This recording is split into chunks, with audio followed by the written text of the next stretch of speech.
السلام علیکم ورحمۃ اللہ وبرکاتہ۔ دوستو کیا حال چال ہے؟ ٹھیک ہے، خیریت ہے، طبیعت سیٹ ہے؟ تربیلا ڈیم کے کنارے واقع اس خوبصورت مقام کی سیر بھی کرتے جائیں اور ساتھ ساتھ حضرت شیخ سعدی رحمۃ اللہ تعالیٰ علیہ کا سبق آموز واقعہ بھی جو ہمارے لیے نصیحت ہے وہ بھی سنتے جائیں۔ یہ بات مشہور ہے کہ بزرگوں کی مان کر چلنے میں کامیابی ہے۔ دنیا میں ہزاروں مثالیں موجود ہیں کہ جنہوں نے اپنے بزرگوں کی باتوں پر عمل کیا، دونوں جہانوں کی انہیں سرخروئی نصیب ہوئی۔ حضرت شیخ سعدی شیرازی رحمۃ اللہ تعالیٰ علیہ چھوٹی عمر کے تھے کہ ایک دفعہ اپنے والد صاحب کے ہمراہ عید کی نماز کے لیے جا رہے تھے۔ لوگوں کی بھیڑ تھی، اس لیے والد نے انہیں نصیحت کی کہ دیکھو بیٹا، میری انگلی نہ چھوڑنا ورنہ رش اور بھیڑ میں گم ہو جاؤ گے۔ لیکن راستے میں ننھے سعدی نے والد کی انگلی چھوڑ دی اور کھیل کود میں مشغول ہو گئے، جیسا کہ بچوں کی عادت ہوتی ہے۔ کھیل سے فارغ ہو کر جب والد کو قریب نہ دیکھا تو مارے خوف کے رونے لگے۔ اتنے میں والد صاحب بھی انہیں ڈھونڈتے ڈھونڈتے وہاں آ گئے۔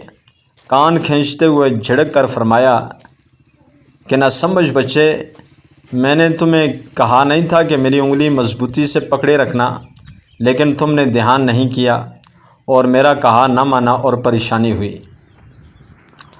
بڑی عمر میں حضرت سعدی لوگوں کو یہ آپ بیتی واقعہ سنا کر فرمایا کرتے تھے کہ اگر تم دنیا کی بھیڑ میں گم ہونا نہیں چاہتے تو کسی نیک بندے کا دامن تھام لو، ورنہ پریشانی میں ٹھوکریں کھاتے پھرو گے۔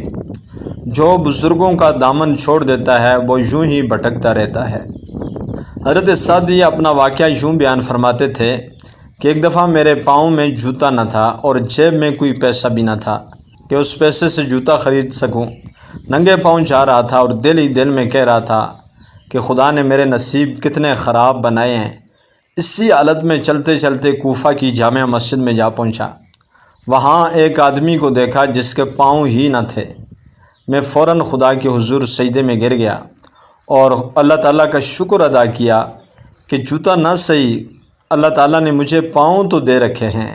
اسی طرح آپ اپنے بچپن کا ایک اور واقعہ سناتے ہیں، فرماتے ہیں کہ ایک شب کو میں اپنے والد صاحب کے ساتھ مسجد میں گیا۔ میرے والد ساری رات عبادت کرتے رہے، ان کے ساتھ میں بھی نماز میں مشغول ہو گیا۔ ہمارے نزدیک مسجد میں چند آدمی گہری نیند سو رہے تھے، تو میں نے والد صاحب سے کہا یہ لوگ ایسے سو رہے ہیں جیسے مر گئے ہوں۔ کسی نے نماز نہیں پڑھی، یعنی رات کو اٹھ کر نفل نہیں پڑھے اور نہ دعا کی ہے، نہ ذکر و اذکار کیا۔ والد صاحب نے یہ بات سن کر کہا بیٹا، اگر تو ساری رات نفل نہ پڑھتا، ذکر نہ کرتا اور کوئی عبادت نہ کرتا، ان لوگوں کی طرح تو بھی سو جاتا تو اس سے بہتر ہوتا کہ تو ان لوگوں کی برائی بیان کر رہا ہے، یعنی تو غیبت کر رہا ہے، نعوذ باللہ۔ در حقیقت شیخ سعدی کے یہ چھوٹے چھوٹے واقعات اپنے اندر اخلاقی تربیت کا بہت بڑا خزانہ رکھتے ہیں۔